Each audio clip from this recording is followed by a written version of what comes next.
Yo, what's up, everybody? Welcome back to another rebuild. I'm doing another LeBron era rebuild, and this one will be the Minnesota Timberwolves. I kind of liked how the voiceover rebuild went. It was a bit more interesting, and things that I forgot to say in the video, I was able to use the post commentary to mention. So I think I'm gonna do this once again. So let's get started with the point guard positions, I guess. Luke Rittenauer and Sebastian Telfair. One thing that I noticed from 2K is there's a lot of players missing. Where is Ricky Rubio? It's not like you don't have the rights to Ricky Rubio. He still plays in the NBA, or at least he's still on the modern day team. Regardless of that, I don't care. Corey Brewer and Maurice Ager are my shooting guards alongside the 65 overall bum, Andre Wilkins. Great. Michael Beasley, Martin Strickland, and Weber are my small forwards. My power forwards are Kevin Love, Anthony Tolliver, and a bunch of generated bums, 69 and 66 overalls. If you don't get get the hell out of my team, honestly, that's trash. My centers is Darko Milicic, even worse, and Oscar Garrett. Another player that they're missing out on is the Nikola Pekovic. Big man. I forget what country he's from. International big, obviously Eastern European. Nikola Pekovic, man, he was a dog back in the day, man. Whew, you didn't want to mess with him. Anyways, man, I'm going to cut to the first trade because this video raw is 225 minutes and I'm not going to waste your time. So after an 11-26 start to the season, I decided to make my first trade. Here I'm trying to get picks from the Memphis Grizzlies. They don't really have a backup point guard, so Luke Rittenauer does make sense for them. And DeMarre Carroll would be a great player for me. So this looks like an incredible trade. 3 second-round picks, a bunch of auto-generated players, and Luke Rittenauer for DeMarre Carroll, 2 first-round picks, and some generated players back. So I'm going to agree to this trade. Let's see if the Memphis Grizzlies do this trade. DeMarre Carroll, he's a great defender in the game of 2K and real life as well. And he's a great shooter, 36% at the moment. Solid efficiency from the field as well.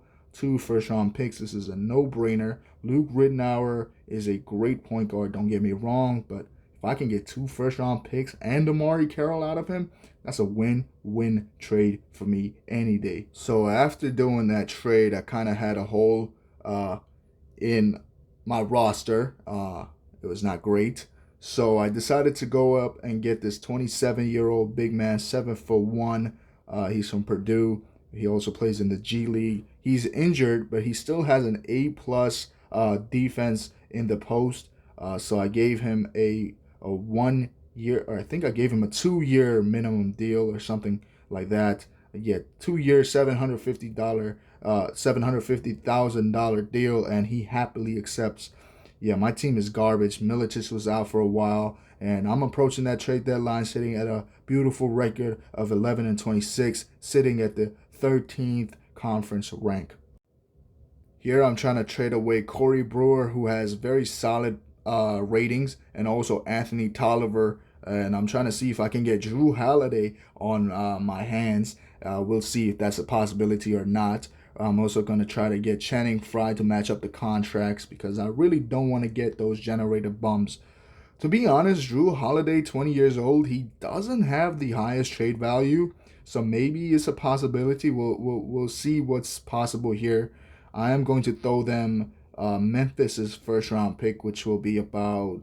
It's projected to be mid first round, and another first-round pick via us, Minnesota. It's going to be the 2014 pick. We'll also give him 2015, 3 first-round picks with Drew Holiday and Channing Frye. I wanna see if I can do this with 2 second-round, and they actually do that. I'm so glad I checked that. So 2 first-round picks and 2 second-round picks get me Drew Holiday and Channing Frye. Thank you very much, Philadelphia. All I had to give up was Anthony Tolliver and Corey Brewer. Such a good trade, man. By the trade deadline period, we were sitting at a record of 14-39. Although we did go on a pretty nice winning streak with Jrue Holiday in the lineup. I'm gonna go up until the contract extension period, and we'll see what I did there. So yeah, nobody was eligible for a contract re-extension. As you can see on the screen, I beat Boston, the Heat, and the Nuggets in this thing. I really don't understand how. Regardless of that, LeBron James is MVP, 28, 10, and 7. Solid efficiency. Really good efficiency, actually. Also, very good defensive numbers. Blake Griffin is Rookie of the Year, 2013 rebounds for Blake. That's a pretty good stat for Blake Griffin right there. Manu Ginobili is Sixth Man of the Year. Dwight Howard is Defensive Player of the Year. Serge Ibaka is Most Improved Player of the Year, jumping from 6 points to 11 and 12. That's a good jump. George Karl, 65 and 17, that Nuggets team that we beat. And Quinn Carr is Executive of the Year with 65 and 17. Nuggets executive, I guess. And yeah, that's good for the Nuggets. Let's take a look at All NBA first. This is what it's looking like. Dwayne Wade, Derrick Rose, Russell Westbrook makes it there. Kevin Garnett, Andrea Bargnani, 24 points, makes it All NBA third. That's great. Good for him. Josh Smith makes it there on the defensive team. Andrew Bogut makes it there. Solid things. All rookie first and all rookie second looking like that. Jordan Crawford. Shout out to Jordan Crawford. Really underrated baller. DeMarcus Cousins there. Jeremy Lin makes it. Also Trevor Booker. He makes it all rookie second team. All right, let's simulate the playoffs and see what's going on. Dallas Mavericks, a 7-game win against the San Antonio Spurs. And by the time I talked about that, they go on and win the championship against the Miami Heat. Dirk Nowitzki, 34 points in the finals, 7 rebounds, 3 assists on the most beautiful shooting splits you'll ever see. A 4-2 series win against the Miami Heat. I think that's exactly what happened in real life. Let's take a look at some of the moves that were made. Kurt Heinrich was moved for Damon Blunt. Channing Frye was moved on from the Suns, and ultimately he came to us. Brian Scalabrine was moved on from the Bulls for Eduardo Najera. Russell, great name. I love that name. Was moved for Jamario Moon. Raja Bell and Yuma Udoka was moved for Kyle Harris and Jermaine Hunter. Trevor Ariza was moved for a second-round pick. Jose Calderon was moved for Damon Blunt. Ronald Turner and Scott Walker was traded for Luther Head, and all these different moves that were made. Feel free to pause the video and take a look at some of these trades. These are what the player retirements are looking like. Shout out to Ben Wallace. Byron Scott retires as a coach, and Ben Wallace gets his number retired in Detroit, number 3. And that's what the rule changes are looking like. The incremental tax rule. And this is the draft lottery, absolutely the most important part of the rebuild. And we get the 3rd overall pick. Sacramento gets 1, and the Toronto Raptors get 2. Our 17th pick also that belonged to Memphis went to Philly now because of that Jrue Holiday trade. So yeah, that's a win-win, honestly. Philadelphia gets a solid pick at 17. They could probably get a solid player there. And yeah, I got Jrue Holiday and Channing Frye. Entering the 2011 draft, the Kings will select Kyrie Irving from Duke. His IQ shines. He's a really good passer. Okay, that's what Chris Boucher says. Kawhi goes back to the Raptors with the 2nd pick from San Diego State. The 6'7" small forward is a solid pickup with DeRozan entering free agency, and no guarantees that he'll come back. And Minnesota is now on the clock. And the question mark here is, do I go with a more polished player like Kemba Walker, or do I go with a more risky option like Jimmy Butler? He's only a 71 overall, but he's projected to go 4, 7, or 10. I could go with Isaiah Thomas. Maybe a more guaranteed option like Jonas Valanciunas. I mean, he's projected to be a 77 overall. Although I think the best option here is Kemba Walker. He has all-star potential. He's coming off a year in college where he put up 24 points and 9 assists on very solid efficiency. He's projected to go around 3 or 7, so I pick him up at 3. Honestly, I think that's the smartest thing to do here. I'm also going to try to get me a mid first round pick, and let's see if I can get the Wizards to agree to this deal. Maybe Darko Milicic and a future first round pick for yeah, and that gets it done. I get the 16th pick and also a second round pick, and here maybe I can go with Jimmy Butler still available, 71 overall. He does have a very high overall potential, but he's gonna come in as 71. He did average 21, 6, and 5 in college, although not on the greatest shooting splits. 3 steals is very impressive. He's also projected to go 6th, so I think it's an obvious steal to pick up Jimmy Butler at 16. In real life, he went 30th. Took a couple years to develop. Maybe I can do the same thing with Jimmy Butler. I was also looking at Vucevic just in case. I didn't want to pass up this opportunity, but Jimmy Butler was the clear choice here. 6'7", shooting guard, 220 pounds. He led the league, or I should say nation, in steals per game in college, 3.4 per game. I think that's the no-brainer there. All right, this is our second round pick here, and I'm looking at trying to find maybe a solid option here, but all of these guys at this point is auto-generated. And I was looking at Jan Wesley. He averaged 13, 10 overseas. He's a 71 overall, 6'11", 2 blocks per game as well. I think at this point there's no point in taking anybody else but him. 6'11", big man from yeah. Not a bad player at all, Jan Wesley. Thank you very much. That will be the end of the draft for me. I think we walked away from this draft an absolute winner. Kemba Walker, Jimmy Butler, and Jan Wesley. So this is what the team and player options are looking like. I'm definitely going to bring back Carroll as well. Holiday, Beasley, and Love for sure will come back. And I'm going to let go of the auto-generated bench bums. Our biggest positional weakness at the moment is our shooting guard position. The only shooting guard on the team at the moment is Jimmy Butler, so I decided to throw a contract offer at J.R. Smith. Maybe he accepts that deal. He actually didn't receive any serious offers besides ours at $10 million a year for a couple years. I think that's a very solid deal for J.R. Smith. I also decided to throw Joakim Noah a contract offer here. I think his fit alongside Kevin Love would be amazing. A sniper, big man alongside a defensive-oriented playmaker. I think that's great. I also tried to throw Carmelo Anthony an offer, although I didn't really want to waste it. $17 million for 4 years. I don't think he'll agree to that, especially compared to some of the other offers that he was receiving.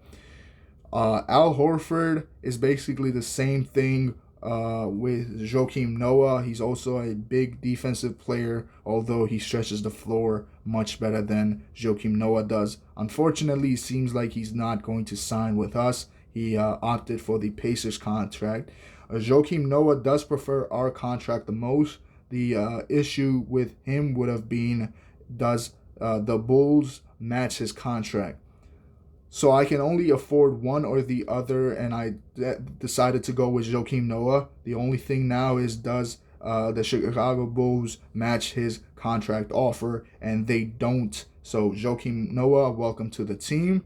And I still need a shooting guard, which is a big issue with this team. Let me show you who I signed.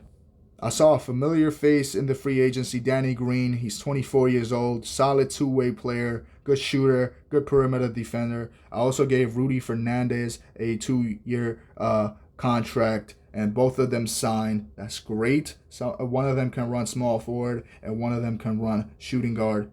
Let's take a look at player overall development and progression. Love is up to an 88. Joakim Noah is an 85. Beasley's an 81. Holiday is an 80. He doesn't really jump, which kind of concerns me.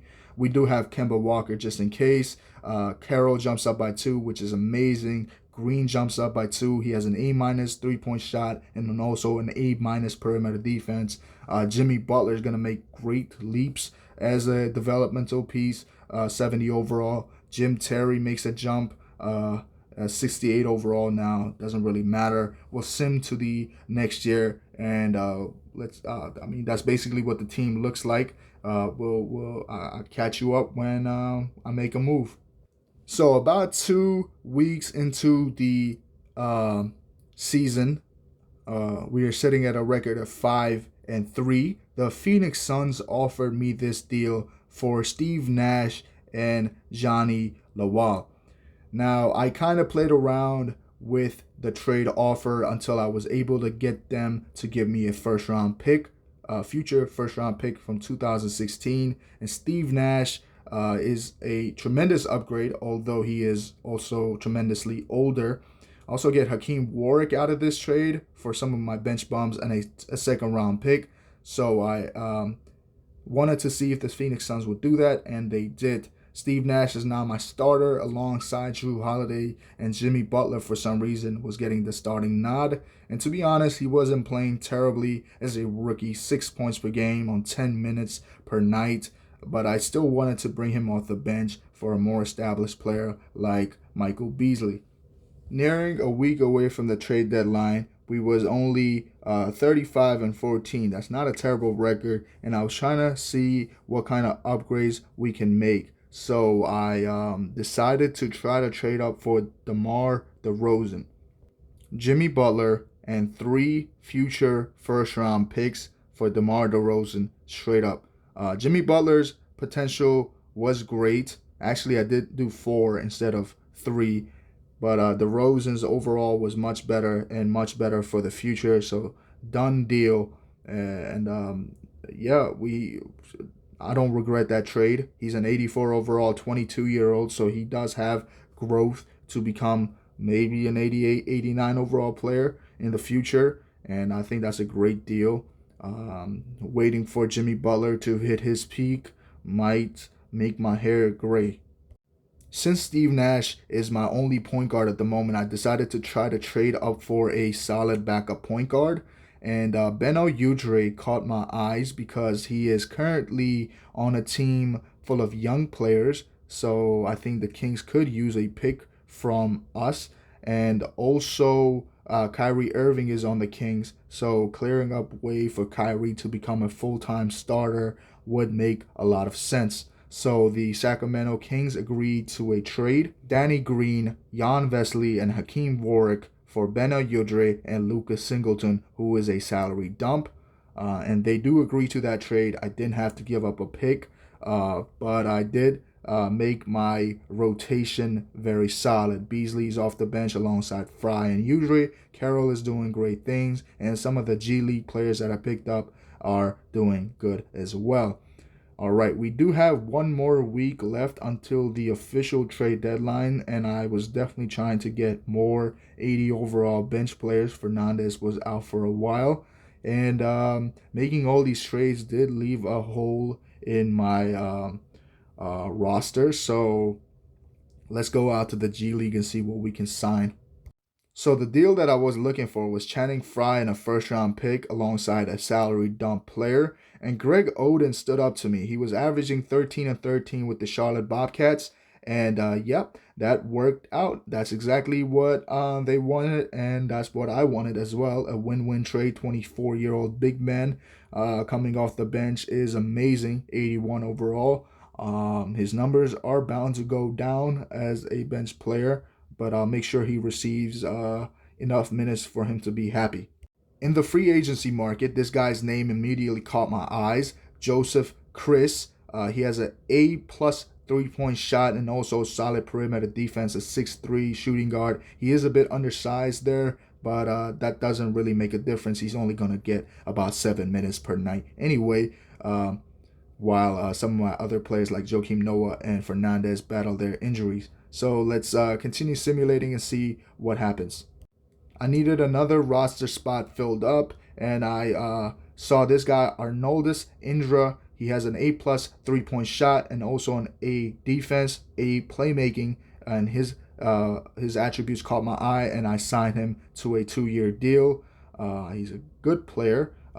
Let's see how he does in the rotation if he needs to play. So at this point of the season, the contract extension deadline had passed, and I had no players to re-sign. Greg Oden kept battling some injuries here and there. It was just minor stuff, so I was running him at the end of my rotation. And unfortunately for me, just a couple weeks to go at the end of the season, Steve Nash injures himself for the rest of the season, rendering him for the whole playoffs as well. That's a big blow to our team. We were definitely on track to win the championship. We had a 47-22 record. We were sitting at the 4th seed in the Western Conference, and we're just bouncing from 2 to 4. And with Nash out, Udre had to start, which was not terrible, but my backups were not so great, especially when you consider that Udre was going to back up Steve Nash.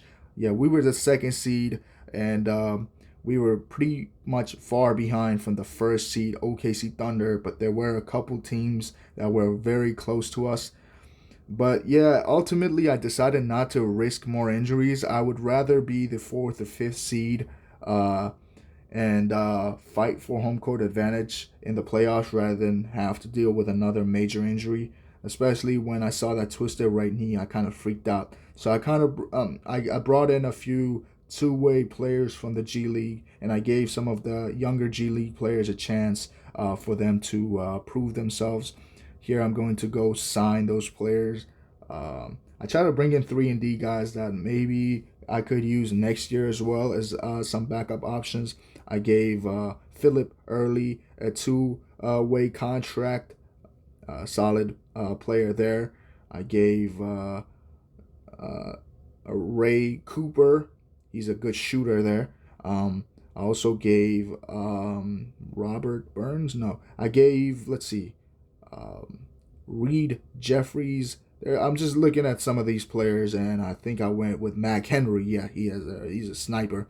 And yeah, those are my 3 two-way contracts. I just give them like 30 minutes each and try to, yeah, at this point, it's not worth getting injured. We're the 4th seed, regardless of how we play.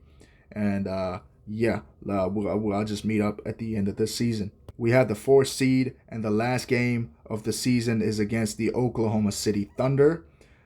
Before we do that, I want to look at something. Yeah, I was just trying to show you the rotation. I was considering fixing up the rotation, but I decided not to. We finished with a record of 53 wins. Derrick Rose is MVP, 30 points and 9 assists. Kenneth Faried won Rookie of the Year, putting up a monster double-double and also very monstrous defensive stats as well, although he was not very efficient from the field or the free throw line. He did get jobs done, and he did fill up those stats. Very solid statistics there. The 23rd pick of the 2011 draft.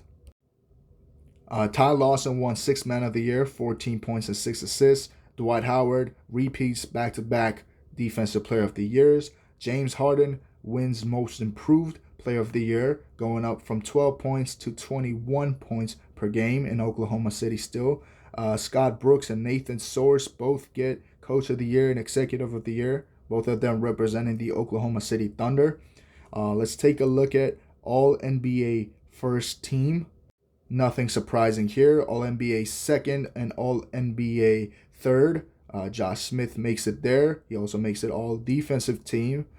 Kenneth Faried, the rookie, makes it All-NBA Defense Second Team. And also Steph Curry made it there, which kind of surprised me. Yeah, Kenneth Faried was definitely a draft steal at where he went. That's what All-NBA First All-Rookie Team is looking like, and All-Rookie Second Team. Kawhi Leonard was there, 14 points per game. Jonas Valanciunas from the Sixers went there. Kemba Walker with the 3rd pick. We traded him to the Suns for basically nothing at this point because Nash was out. We did get that first round pick from Phoenix, though. Marcus Morris, he put up a very solid rookie performance. Nikola Vucevic, drafted with the 18th pick, he was very solid. Derek Williams, he had an okay year with the Milwaukee Bucks. Tristan Thompson, the 4th overall pick. That's actually where he went in real life as well. Markieff Morris, I couldn't tell you who had a better year, honestly, Marcus or Markieff Morris. I was just looking at both their stats. Markieff was much more efficient, though, and I do value efficiency more than a couple extra points per game. Ultimately, though, you decide who do you think was the better twin brother. Regardless of that, this is what the playoffs are looking like. We have the 4th seed, and we're going to go up against the Dallas Mavericks in the first round. Before we start simulating, I do want to mention that the Dallas Mavericks went on to the finals last year. Jason Terry, Sean Marion, Dirk Nowitzki coming off a 29-point season. Tyson Chandler, very solid. Brandon Rush off their bench. He's very good, although not as efficient. Shane Battier, he's a solid 3-and-D player, although he's not very efficient either. Jan Mahimi, he's a very solid player. Marquise Daniels. They don't have a strong bench, and we have more players in our rotation than they do, but we still have Steve Nash, who's injured, and yeah, we'll see what happens. All right, let's start off with game 1. We are in Minnesota, going up against the Dallas Mavericks. It's close to start off, and they go on a 26 30 they just blow us out in the 4th quarter, 39-19, to take the game 1 win. Let's see how game 2 goes. 39-21 opening. Let's just start off strong, so in case we do fall off in the later quarters, we still win. Just like that. Beautiful game 2. And we're going to Dallas now for game 3. Solid opening for both teams, 38-36. Very good second quarter for them, a better third quarter for us, and we just take care of business in the 4th, 34-27. 10-point win. I was just trying to look at some of the stats. DeRozan is doing very solid things. All right, game 4, Greg Oden dealing with a day-to-day injury. This was like a daily thing for him. It's starting to become a nuisance, though, because of how often I had to start doing adjustments. Regardless of that, we're in Dallas still, and we're trying to take the 3-1 lead here. It's a very close game. A 1-0, okay, a 4-point game, and it's a 1-point game with 24 seconds remaining, and I'm actually going to jump into this one. All right, it is the Matrix inbounding the ball, 108-107. The Dallas Mavericks are down by just 1 point, so anything will win the game, and a last-second shot, no doubt, coming from the Mavericks. We'll see what they do, though. Jason Kidd holding the ball. He's guarded by Udre. He gets the screen from the Jets. Jason Kidd, he quickly bounces it to Nowitzki. He misses the game-winning opportunity. Minnesota wins by 1, and now Minnesota is up by 3-1. All right, this is the next game. We are at home. Let's just take care of business. There's no need for the Dallas Mavericks to push us. No need to put additional stress on our players. And it looks like it's going to be a close one, but the Mavericks take care of business.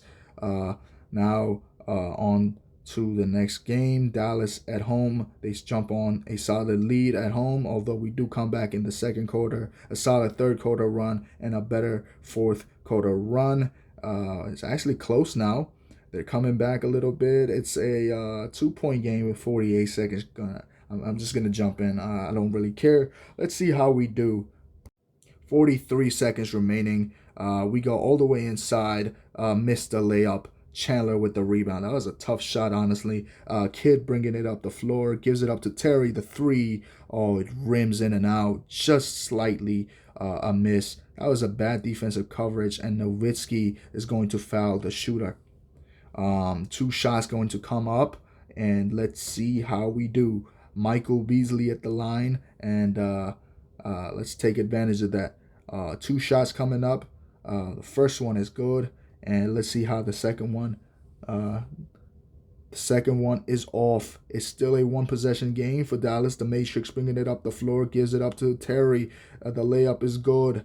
20.6. Yeah, no. This is gonna be a foul baiting game. Let's skip to the free throw. All right, the first one, Udrih. It's good. 2-point lead now. Odin looking to sub back into this one. And usually the second one is good as well. 121-118. Dallas calls their timeout. All right, the Matrix looking to inbound the ball once again. Gives it up to Chandler in the post. Nowitzki, a mid-range jumper. Good. He hits the shot. A 1-point deficit once again. Nowitzki, a beautiful assist by Chandler there. And Jet going to foul him quickly, putting Udrih at the line. Or that's Holiday, actually. Jrue Holiday at the line.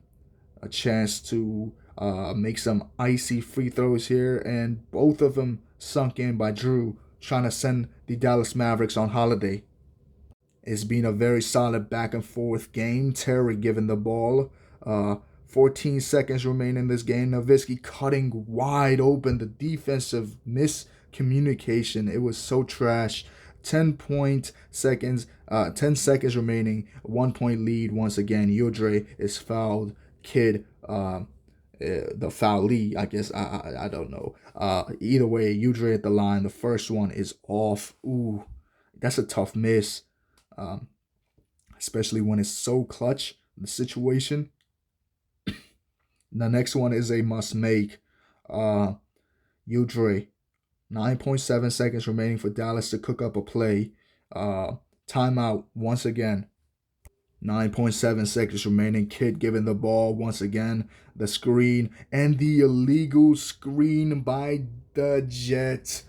Wow. In such a crucial game, you cannot mess up so bad. The timeout is called. A 6.3 seconds left. Minnesota's ball. 2-point lead. Foul as fast as you can and draw up a play. That's exactly what's going to happen right now. Let's see. Kevin Love inbounding, gives it up to Udrih. Last time he went 1 for 2. Let's see if he can redeem himself. Kid with the foul. 2 shots coming up. First one, good. 125-122. Hit this and it's Holidays. Oh, he misses once again. Terry with the ball. A half-court heave. And it's good! He sinks in the shot. 125-125 overtime.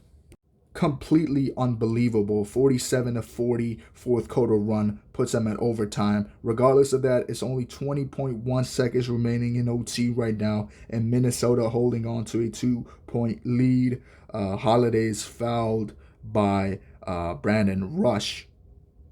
Jrue Holiday, an opportunity to ice this game. We'll see what he does at the line.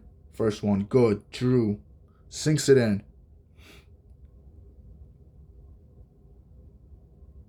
That second one coming up right now. The Dallas crowd is so loud. You can't hear it, but I could. And it was loud. And the second one is sunk in. A 4-point lead for Minnesota. Dallas needs a miracle play. Dallas has been able to cook up some nice plays after these timeouts. The Matrix with the screen. Terry driving all the way inside, and he draws the foul. 2 shots going to come up after a DeRozan foul. Jason Terry, the Jet, 2 shots. Ooh, these are going to be crucial. The first one is good. Ices the shot. The second one, let's see. It's a 3-point deficit, 13.8 seconds remaining in this game. Let's see what he does. Jrue Holiday, he is solid, man.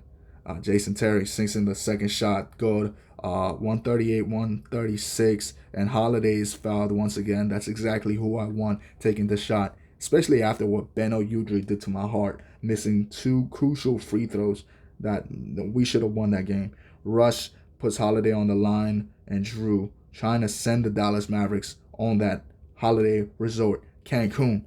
Let's see if he does it. This shot will be ice, and yes, a 4-point lead and another Dallas timeout. All right, the inbound play. Once again, it's the Matrix inbounding. Ball given to Nowitzki. A quick three, weak contest. Oh, he misses the shot. K-Love secures the rebound and gives it up to DeRozan. Oh, that was an absolutely crucial possession there. If DeRozan hits these shots, it's basically game over. DeRozan first one is good, and I'm just gonna simcast the rest of this game. And yep, this game is over. 19-13 overtime period. Dirk Nowitzki 40 points. Jason Terry 39 points. Sean Marion 21 points. Brandon Rush 18 off the bench. Or that's actually 16. But not enough to beat the Minnesota Timberwolves, who will be advancing on to play the Oklahoma City Thunder.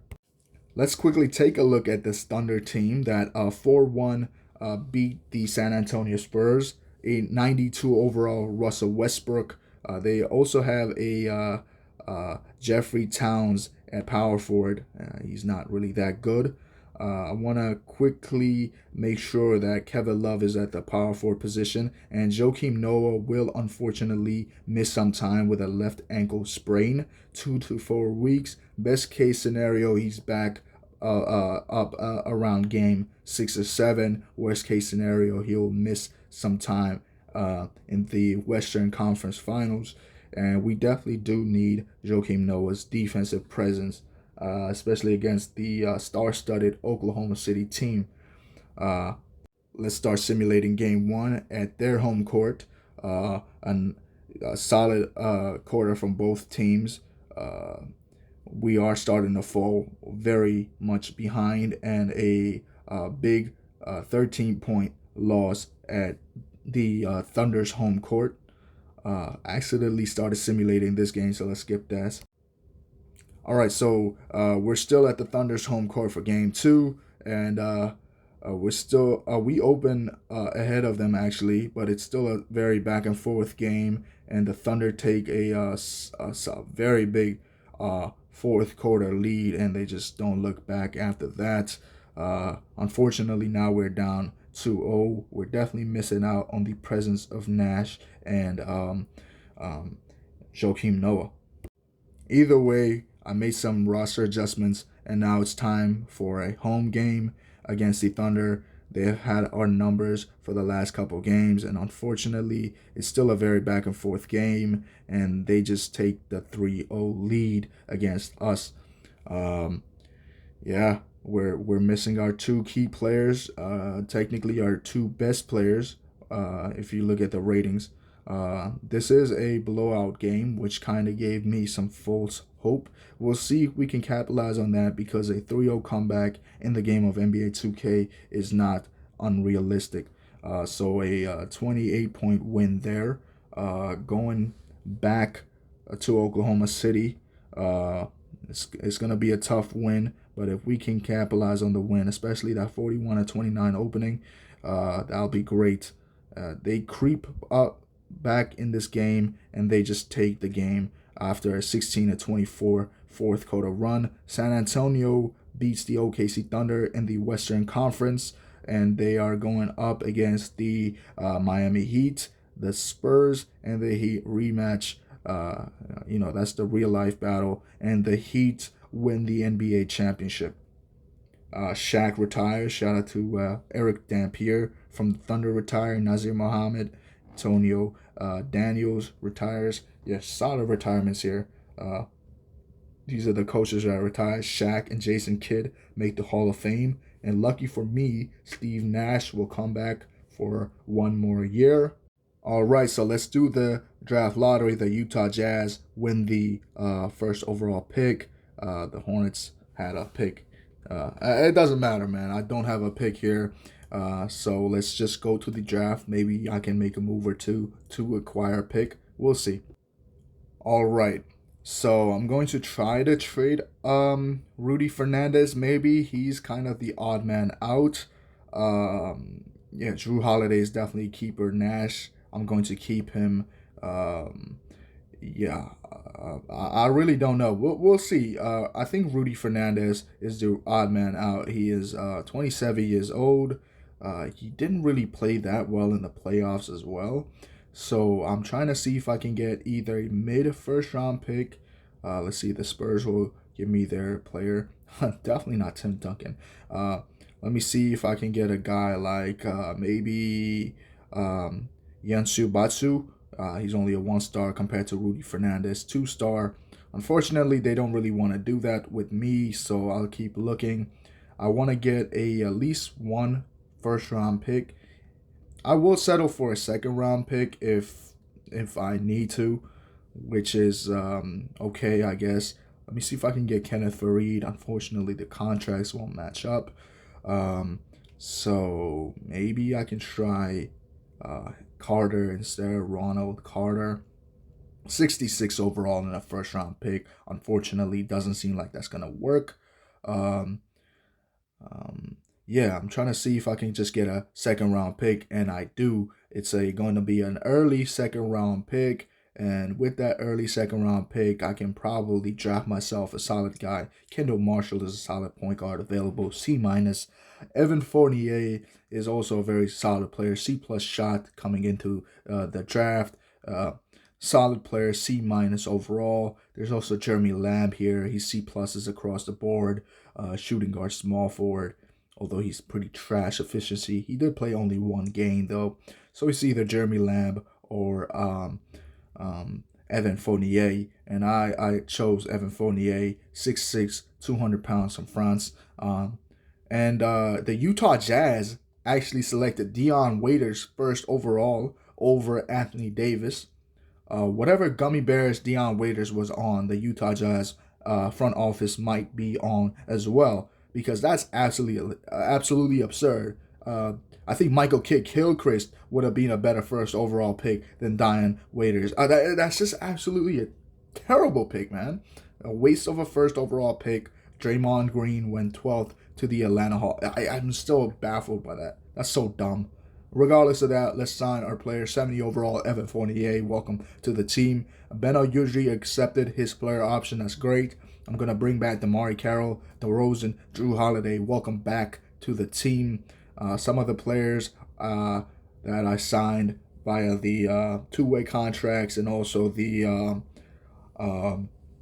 G League were expired. Kevin Love was expired, and I had to throw a big bag at K-Love and also Michael Beasley.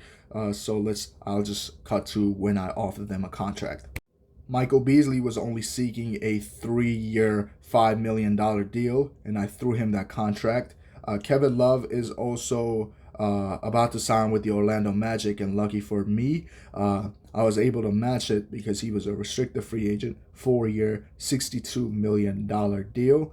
I also threw Michael Beasley a more lucrative offer for him to hopefully sign with us, and yes, he does. 4-year, $25 million deal. Welcome those two back. I did also bring back some of the G League names like Joseph Chris. The developments were looking very good. Lots of greens. Kevin Love is up to a 90 overall. DeRozan 85. Holiday 81. Some of our players did drop, like Beasley, because of position changes. Nash only dropped by 1. Carroll drops, climbs up by 2 overall, and Joseph Chris goes up by 1 overall point. Indra goes up by a few minor attribute, but no major attribute jumps. Regardless of that, that's fine. We'll simulate until the start of year 3. So yeah, let's quickly take a look at what the roster's looking like. Udrih, Nash, and Indra are our point guards. Nash, obviously, he's struggling with that major injury from last year. He's going to come back in a week or 2. Holiday, Chris, and Fournier are my shooting guards at the moment. Fournier, 70 overall. DeRozan, Carroll, and Tim Monroe. Since I didn't have 14 players on my team, the CPU added Sebic and Monroe to the team. 65 overall Sebic, 21 years old, though he doesn't have much growth. Noah and Odin are still on my team, 85 overall and 80 overall. Those big men are fine where they're at. Udrih is going to start the season off as a starter, and I'm also going to implement the rotation so Fournier gets about 3 or 4 minutes a night, just to see what he can do with those limited minutes. Since it's a new season, I also have 2 extra picks to play around with. So hopefully I can try to trade up for another 80 overall player or something like that that could help me win the championship. And hopefully we are more healthy than last year. And let's start off the season 3-0. A loss against the Houston Rockets, but Steve Nash is back. The CPU wants Steve Nash to start. However, I would argue let's start Beno Udrih and let Steve Nash come off the bench. Let him start out with 17 minutes per night and slowly work his way up into a starter quality minutes. I think I would definitely prefer to keep Nash off the bench for now, though. Udrih is being offered up for a first-round pick, and Warwick, but I'll just pass up on that right now. The same thing with Oden. Greg Oden is being offered up for a first-round pick, and Tony Allen. And as much as I think Tony Allen is a great player, I'll just pass up on that right now. That's not the focus of the team right now. The focus of the team is trying to be as good as possible, and trading away some of our 80 overall role players. This doesn't make any sense. I also try to look at Klay Thompson. Maybe if I can throw the Cleveland Cavaliers a first-round pick and maybe Steve Nash, I could get Klay Thompson. He's averaging 18 points per game as a second-year player with the Cleveland Cavaliers. He's drafted 8th in 2011. I had my eyes on Klay Thompson.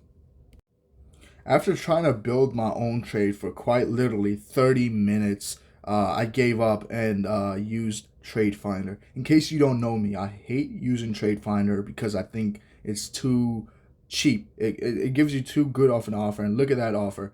Steve Nash, a first-round pick, and a second-round pick, and also Evan Fournier for Lamar Odom and Greg Oden.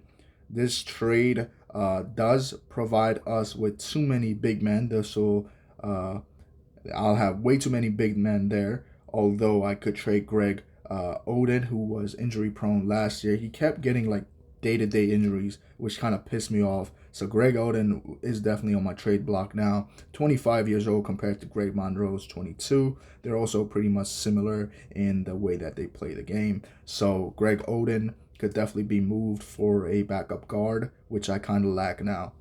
Steve Nash also was old as hell, so getting rid of him was a smart idea.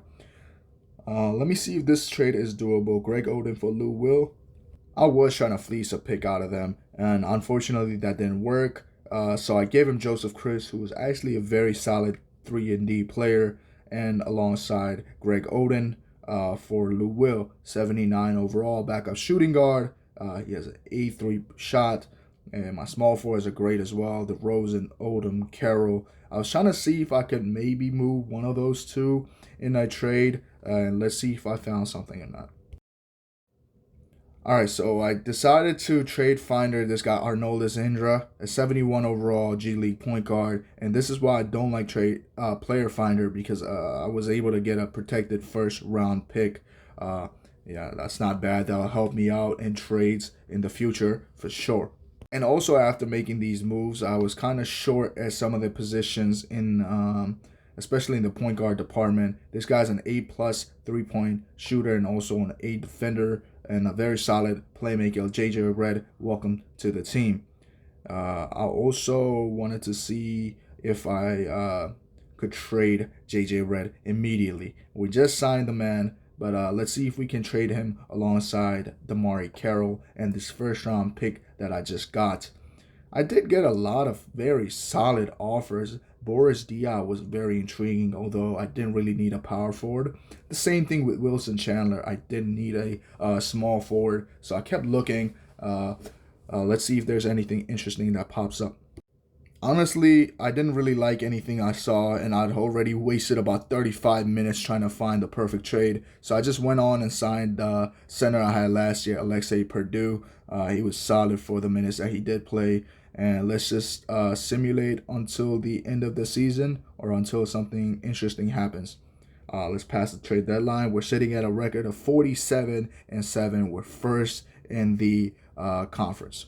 So I actually did go to contract extensions this time. Beno Udrih was seeking a 4-year, $4 million deal. Deal done. And Lou Will was looking for something very similar. A 4-year, $3 million deal. Deal done. Great deals there for my backups. Well, technically Beno Udrih is a starter, but Yeah, no, it's a very good deal. We're sitting at a record of 55-11, first seed in the conference, doing really good things, man. All right, let's simulate until the end. I'll come back at the end, man. All right, we did kind of fall off at the fourth seed. The way the NBA worked back in 2013 or whatever when we were at was when you win your division, you actually get a top guaranteed seed.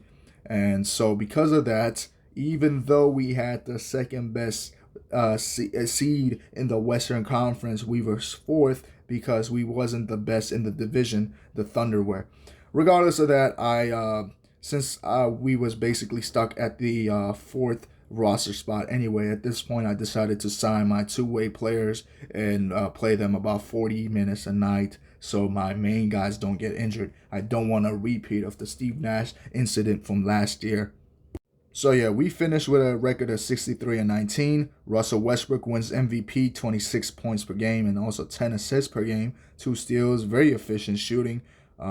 Anthony Davis is Rookie of the Year with the Toronto Raptors.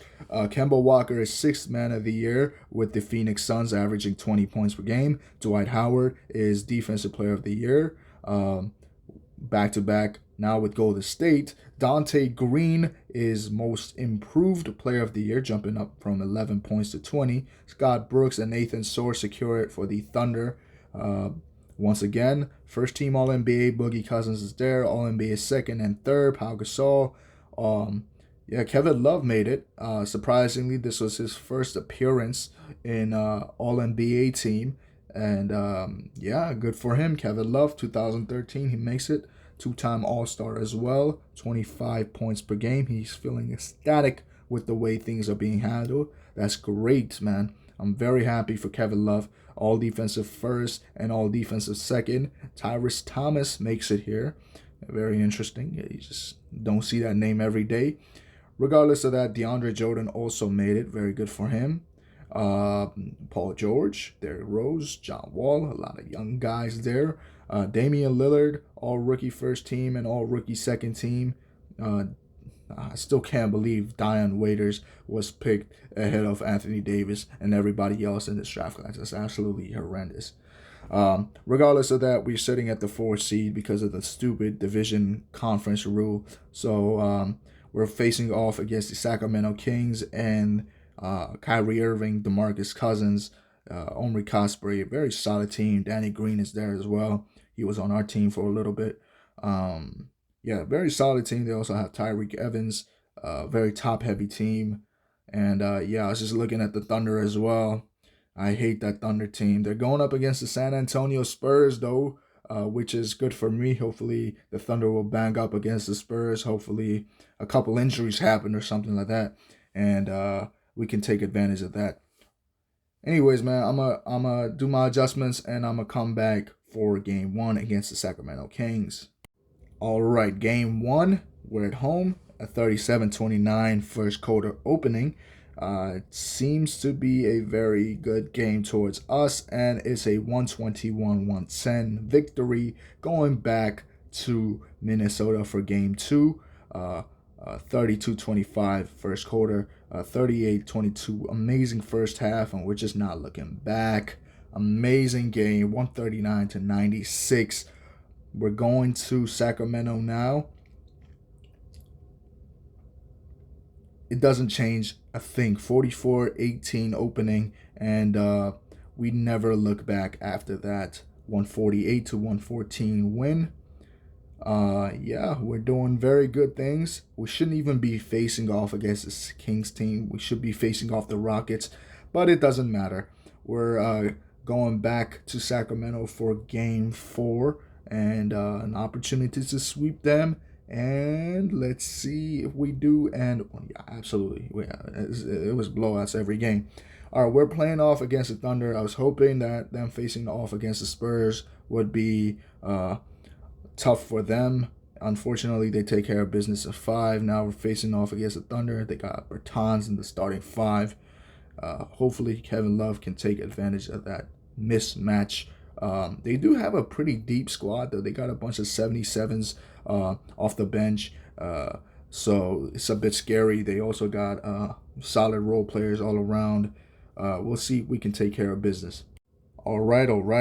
Let's get to business to defeat the Thunder. Uh, we open with the lead and we have the half time lead. Unfortunately, they go on a run, but it doesn't matter because we take game one. Kevin Love 38 and 19, Udre 18, DeRozan 17, Beasley 11 off the bench in 18 minutes, Lou Will 10 points. Amazing game for everybody all around. 8 points and 10 rebounds for Monroe. Red had 9 points, 3 for 3. Mwah, voila. Regardless of that, we're still sitting at a halftime lead here, and we jump on a solid lead, and they're going to run, push it to OT after a 21-31 run, and of course, they take it. We could have gone on a 2-0 run here, especially away. That would have been amazing. Regardless of that, they have a solid lead here, and unfortunately, we cannot mount the comeback. 2-1 lead, OKC. Savage is injured. I don't even know why he got injured. There's no reason for him to be even close to being in the rotation. So I just adjusted the rotation CPU, and let's go on to the next game. We're at home. Hopefully we can take advantage of this, push it back to Oklahoma City. It's a back and forth game, but we keep blowing the lead, and another close loss. They take the 3-1 lead, and hey, the Thunder have been here before, 3-1 lead, and guess how that ended for them? Not too great. So let's continue simulating. Hopefully we can mount that comeback, and another deep fourth quarter run. Another fourth quarter run. We have the lead in the first 3 quarters, and we choke it when it matters the most. 4-1 series, and they go on to win the NBA championship against the Indiana Pacers. Oh, so great for them. Anyway, Ray Allen, Marcus Camby, all of those guys retire. Good for them. Tracy McGrady also retired. He gets Hall of Fame inductee. Those are the rule changes. At this point, I started not caring, man. I was so heartbroken. Raptors get our pick via the Minnesota Timberwolves, and it doesn't matter. Let me go into the draft, and let's see what we did. So I just skipped the draft altogether, and Monroe, I'm definitely going to bring him back. There's no reason why I let him walk, especially when he's on a cheap contract, $4 million. I do have to worry about bringing back DeMar DeRozan and Jrue Holiday and some of the other G League players that I had that were playing solid for me. So let's go see what I did in free agency. So I didn't even get a chance to offer DeRozan a contract. He's going to sign a 3-year, $39 million deal with the Milwaukee Bucks. But fortunately, he's on a restricted deal, so I was able to bring him on my team on the same salary. I gave Jrue Holiday a $7 million deal for 5 years, and let's see if he'll accept that. I also brought back some of the G League players, and I was trying to find where Lamar Odom went, but unfortunately, I couldn't afford him because he was too expensive.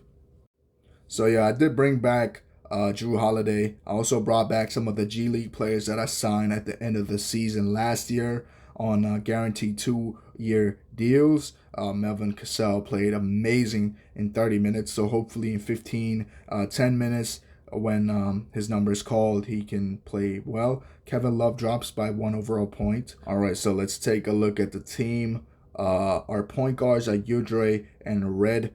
76 overall, 26-year-old point guard in case you don't know. Let's take a look at our shooting Jrue Holiday and Lou Will. That's great. DeRozan and Erickson are my small forwards. Love, Beasley, and Cassell are my power forwards. And Noah and Monroe are my centers. I'm pretty happy with the team, honestly. I do get extra picks because it's the new year. So hopefully I can make a trade for some solid player. I did lose out on not Greg Oden. I did lose out on Lamar Odom because he walked in free agency. I just couldn't afford his contract.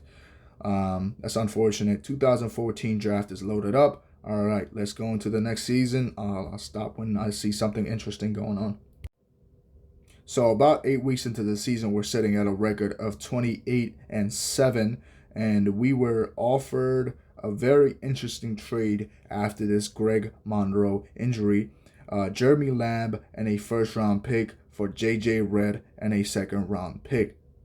It's a first round pick for a role player that is only receiving about 10 minutes a night. In those 10 minutes, I won't lie, he is pretty nice. So, yeah, he's only 26, a 2-year pro. But Jeremy Lamb and a first round pick is definitely a very interesting trade offer, especially when I'm receiving that first round asset. I think I can definitely trade that to get a better role player. Jeremy Lamb, welcome to the team, but I'm welcoming that pick more than Jeremy Lamb. We got a couple more months to go until the trade deadline, and I'll stop then to see what's going on.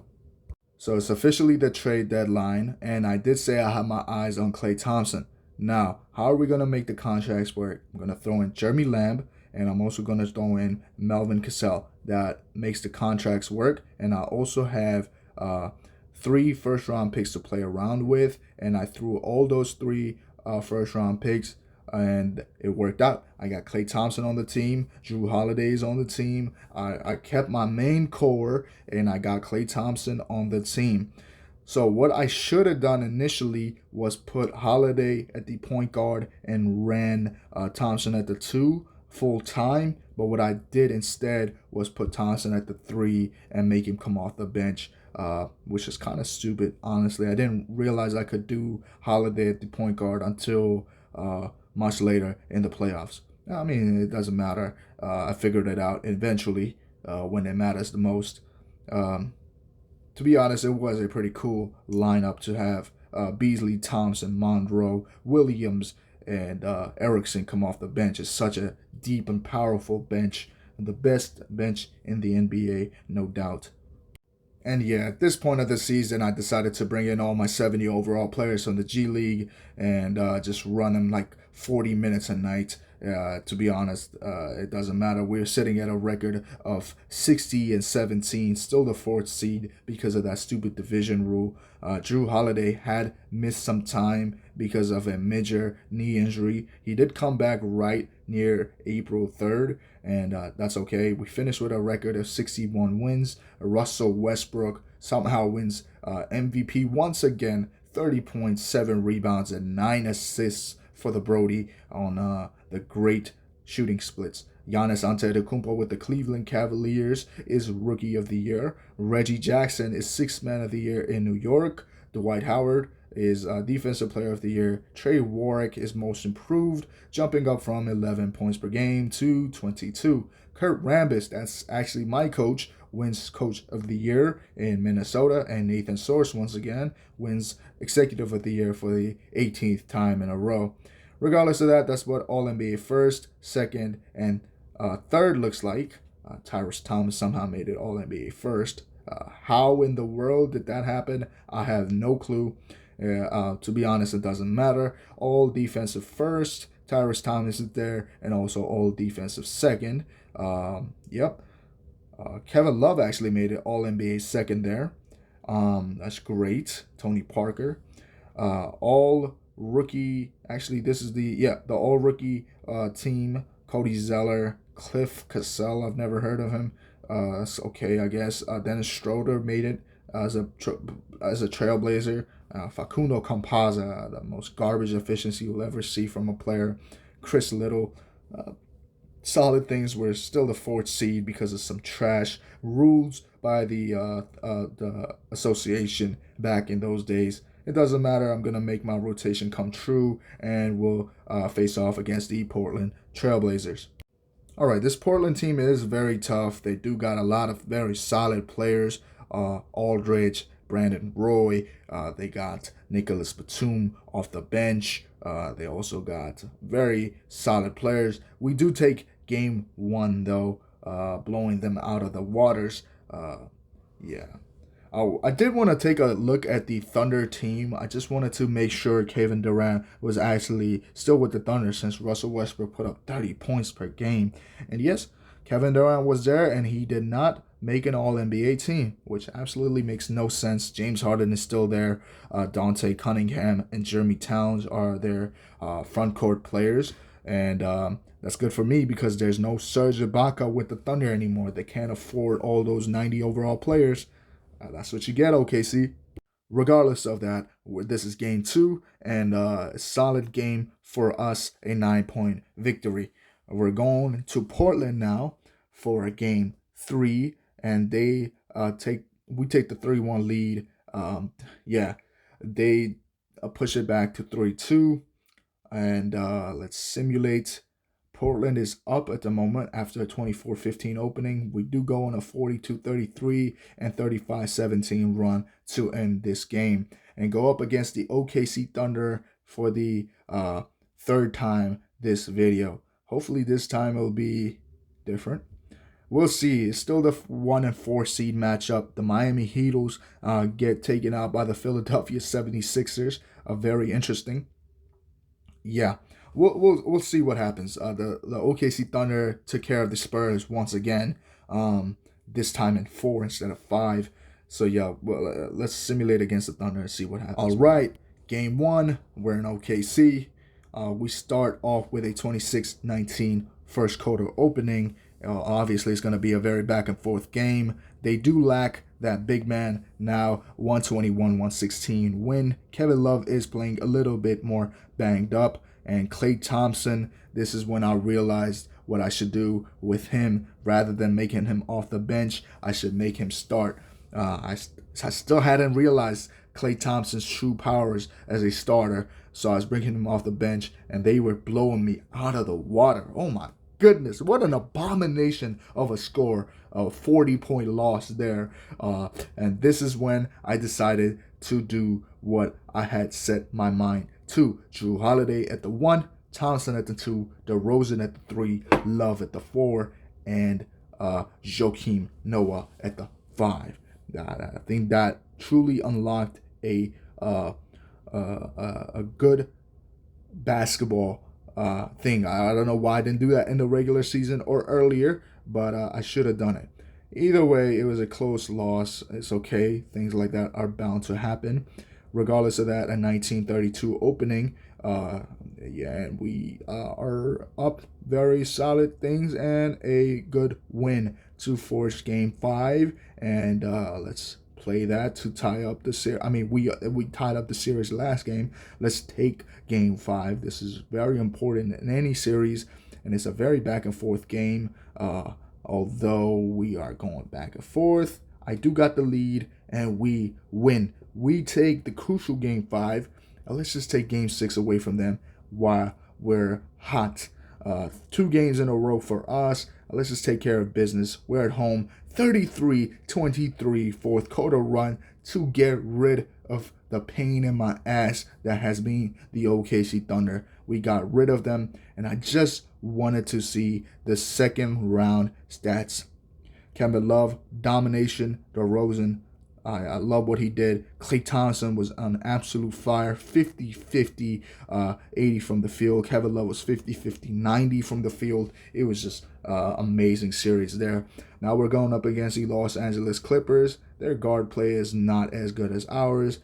Daniel Boobie Gibson at the point guard. Gordon Wayne Terry is their small forward. They do got that dynamic duo, 89 overall Blake Griffin and also 89 overall DeAndre Jordan. They do also got JJ Redd off the bench. They have a very solid bench. I won't lie, Brandon Knight has been playing a solid brand of basketball with them. But let's see how we face off against the Clippers. Let's start game 1.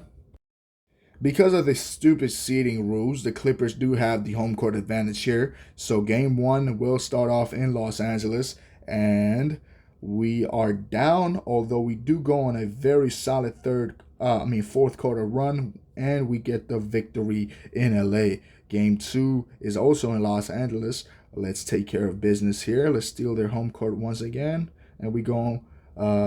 Unfortunately, we don't do that. 131 for the Clippers, and they take the 1-1 going back to Minnesota.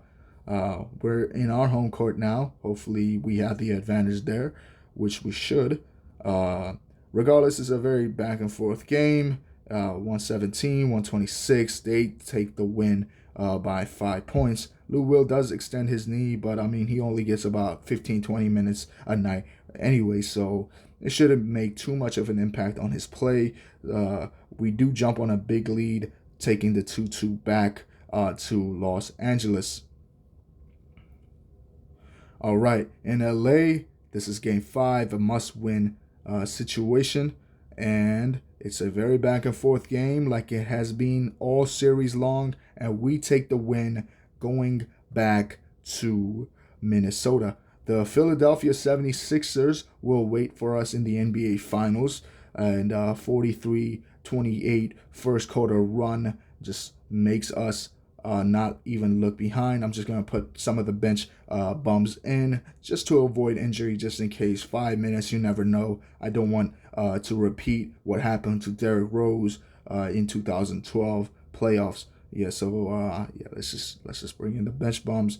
DeRozan 26, Love with 23. DeRozan has been popping off this playoff run. He's still not a great three-point shooter, but having Love, big man that can stretch the floor alongside Thompson and also Drew Holiday, who's actually a very good three-point shooter in this universe. Yeah, Thompson has been an absolute unit. 44% three-point shooter, 50% from the field. Above that, being a Udre is being solid off the bench, doing really good things. Actually, very efficient. His three-point shooting is up 11% in the playoffs. And the Philadelphia 76ers are a very unique and tough team. They are a very deep team. They also got Isaiah Thomas there.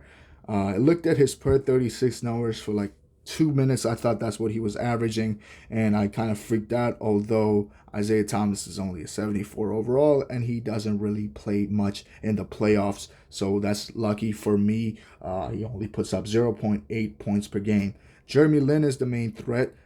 Trey Warwick is also the reigning most improved player of the year. Andre Iguodala is just a solid player all around, and his shooting is almost up 18% from the regular season. Johnny Louis Lawal is there at the power forward position. Greg Oden, a former member of the Minnesota Timberwolves, is there. Jonas Valanciunas and Andrew Bogut. They have a lot of big men.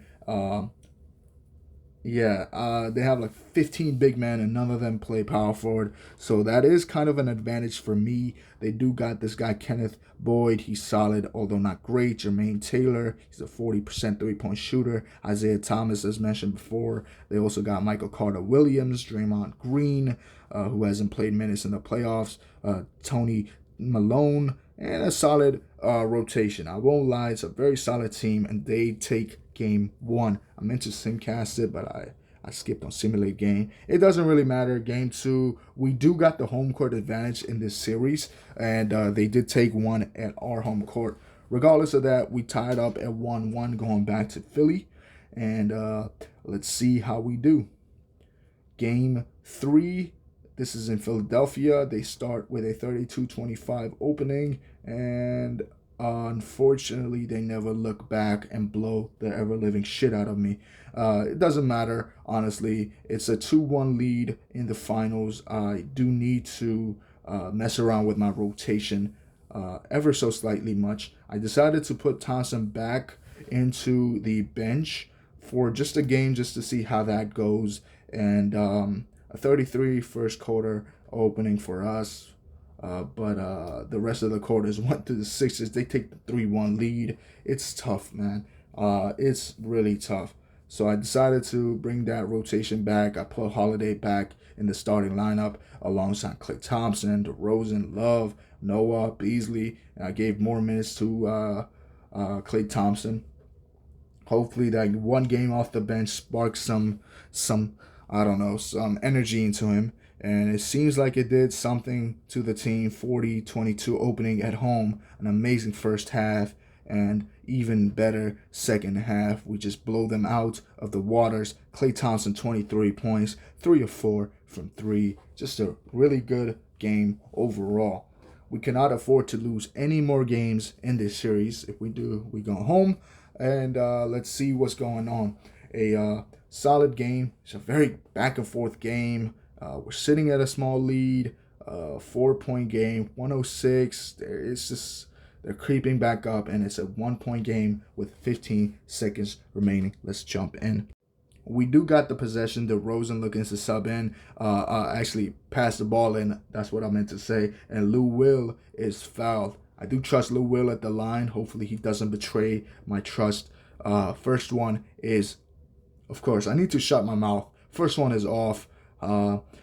Philadelphia making some substitutions there. And the second one will fly by Lou Will, and hopefully he makes it. This is absolutely embarrassing. All right, the second one does drop. Thank you very much. Lou Will facing off against his former team, and so does Greg Oden. They're bringing up the ball. Very choppy gameplay here. Oden giving the ball, and wow, he just fumbles it. Noah, good defensive possession. He just steps out of bounds. A 2-point lead still. Klay Thompson subbing into the game. Lou Will out. Yeah, not bad. Noah passing the ball. It's given to Klay Thompson, and the foul by Warwick, 86. Thompson gonna go to the charity stripe for 2. Yeah, let's ice this game, Klay. First one is good by the sniper, Klay Thompson, and the second one will fly in just a moment in Philly. And bang, he hits it. A 4-point lead with 4.2 seconds remaining. This game is over. Jeremy Lin bringing it up the floor, past the logo, half-court shot off. We're going to Game 7 in Minnesota. Just an upsetting loss for this crew right here. All right, it's a very back-and-forth game to begin with, and we jump on a lead, and we are up by 4. We're up by 2. It's a very back-and-forth game. We're up by a few points here and there. 1 minute, 46 seconds remaining, 4-point lead. It's a very back-and-forth game. They had a solid third-quarter run, actually, which, now it's tied up, 30-30. Fourth quarter, 119 to 123. 46 seconds remain in this game.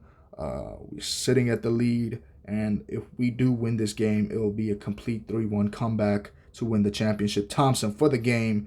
Ooh, and he hits it, making the comeback ever so slightly more difficult with that shot. Klay Thompson finds the bottom of the net with that beautiful shot. Love gets a hand on that ball. It's tipped out of bounds. A good defensive possessions there. Bogut looking to sub back into this one.